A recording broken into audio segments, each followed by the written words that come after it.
Thanks for tuning into Dirty Teeth and welcome back to the channel. In today's video, I'm testing and reviewing a technical cycling garment designed with deep winter fat biking, bikepacking, and ultra distance expeditions in mind. Think of events like the Iditarod Trail Invitational, the Arrowhead 135, and Fat Pursuit. So what is this piece of clothing, you ask? It's the fully revamped Zone Vapor Barrier Vest from 40 Below out of Washington State. Come inside and let's check it out. Whether you hardly perspire at all or sweat profusely, moisture management is always key during endurance sports and activities. It's especially critical for high-altitude mountaineering and deep winter aerobic pursuits. In these scenarios, wetting out your insulating layers will hinder performance and potentially put your life in jeopardy. 40 Below had this in mind when developing the ZBV vest, and they know a thing or two about cold. The boutique business has been making high-end winter expedition gear for decades. The founder, Bill Loki, introduced his first Mount Everest overboot model in the 1970s. Since then, 40 Below has developed a trusted reputation in the worldwide climbing community.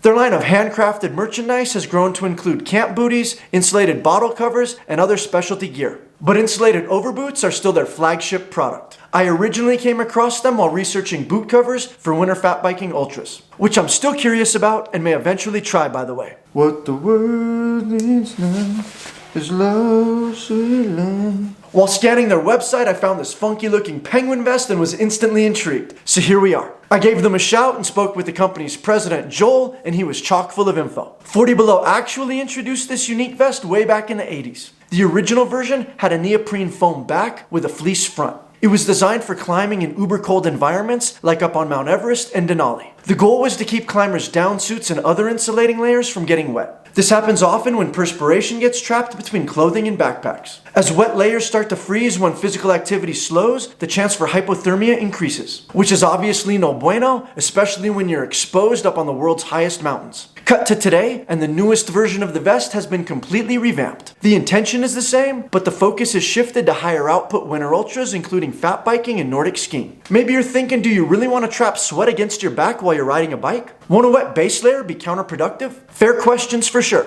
It might help to think about it in the same way as a vapor barrier system for your feet. My cold feet video does a deep dive on this topic if you're interested. But for now, think of your next to skin shirt as doing the same job as your thin liner sock. Then you wear this vest on top of your base layer and it forms a sweat barrier on your back. It's the same concept as using a turkey roasting bag on top of your liner sock to form a sweat barrier on your feet. Then when you put your thicker insulating sock on top of the turkey bag, it stays dry. Your feet and liner socks get wet and clammy, but your thicker main sock stays dry and insulating to the best of its ability. In the same way, by using this vest, your back and next to skin shirt will get wet, but your subsequent layers will stay dry and insulating at their best. Does that sound reasonable? I hope so. With that said, let's factor in wearing a backpack. Most of the time, I do everything I can to keep from storing water or gear on my back. I perspire a bunch as is, so I already have enough trouble with moisture management. Wearing a backpack just adds to the drama. It kills airflow, and there's pretty much no way for sweat to escape or evaporate from underneath it. So the pack itself and any clothing underneath it can easily wind up getting soaked while riding. If you ride long enough and sweat enough, this moisture can eventually migrate to and through your other layers. Insulating properties can get nullified, making it harder to keep your core warm. And if you don't have the opportunity to dry your clothes out or kick back in a warming hut, you can find yourself on a downward spiral towards the H word I mentioned earlier. Definitely not ideal.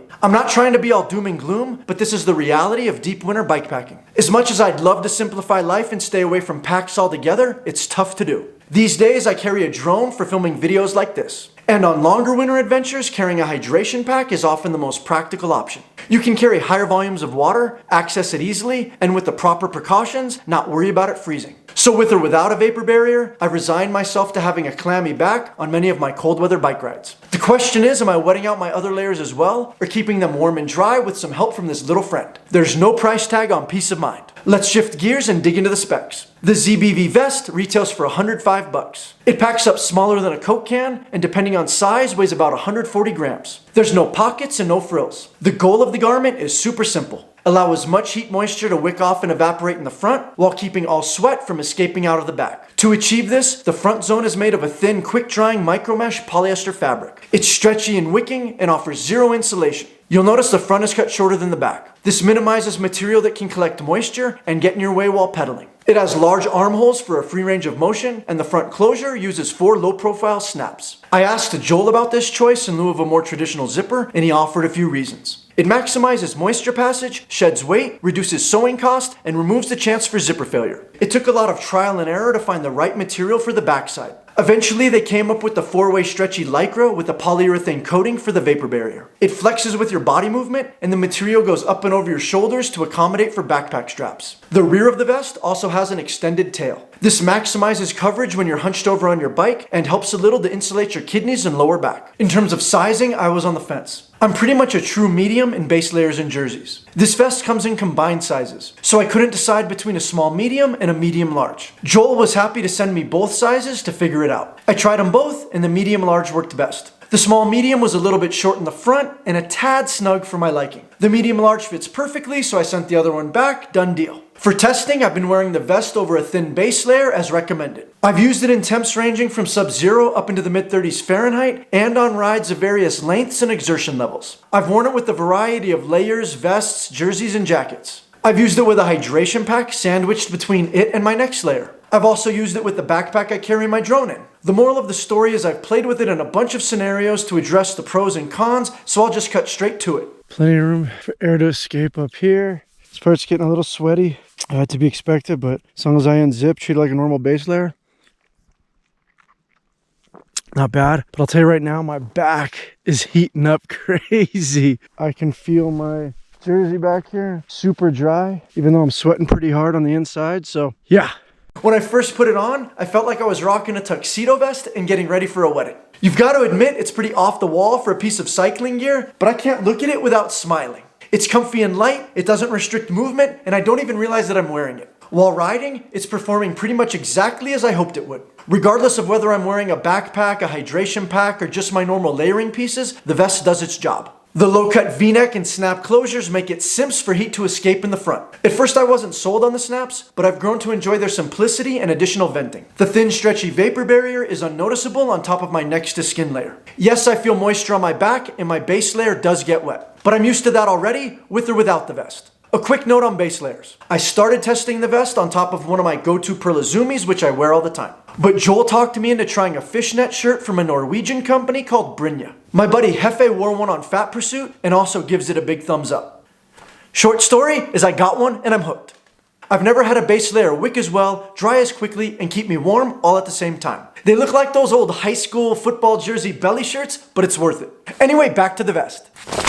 One time I tucked the tail into my riding pants and my butt got soaked. Don't do this. I also tried tucking it up under my jersey, but this caused the lower part of my jersey and the bottom of my backpack to get soaked. Don't do this. Through some trial and error, I learned that letting the tail dangle is the best way to go, both for keeping everything dry and releasing some extra moisture. Since I figured this out, it's been flawless in all conditions and situations. Every one of my insulating layers has stayed bone dry, as well as my backpack and hydration pack. My water still stays nice and toasty from the heat generated off my back, but without the wetness that usually comes with it. Likewise, having the peace of mind that my various clothing will never wet out, no matter how hard I'm grinding or how much I'm sweating, is honestly kind of priceless, especially in the winter. I have the confidence to go faster and ride harder, knowing I won't have to pay for it later with soaked clothes. After riding, I just turn it inside out, hang it up, and it dries quicker than you think. This means on a big ultra, it can be totally dry after a few minutes at a warming cabin or tent. Very nice. Overall, I'm glad to have this vest as an option, and I look forward to utilizing it on many more adventures. It's thoughtfully designed, well crafted, and handles the task it's intended for. I think it's reasonably priced, considering it's a niche item made in small batches for a very specific market. The vest doesn't have any special care instructions. Just machine wash it with standard detergent and drip dry or tumble dry on low heat. Of course, this vest isn't for everybody, and it's only necessary in limited situations. But if you've made it this far in the video, chances are it might be up your alley. So if deep winter fat biking and bikepacking is your jam, you've got nothing to lose by giving it a shot. Especially if you sweat like a pig, as I do. Thanks for hanging out with me and learning about the 40 Below Zone Vapor Barrier Vest. I'm sure I missed something, so if you have any questions or comments to add to the mix, please leave them down below. If you enjoyed this video or got any useful nuggets, please give us a like. I upload fresh bikepacking and mountain biking content every week, so please consider subscribing to the channel and tapping the notification bell. I hope you'll also think about joining our Trail Magic Monday campaign of giving on Patreon. Until next time, ride bikes, give back, pay it forward. Thanks so much for squeezing dirty teeth into your busy schedule. Please help us reach more people and ensure you receive new videos by giving this video a like, subscribing to the channel, and clicking the notification bell. Until next time, ride bikes, give back, pay it forward.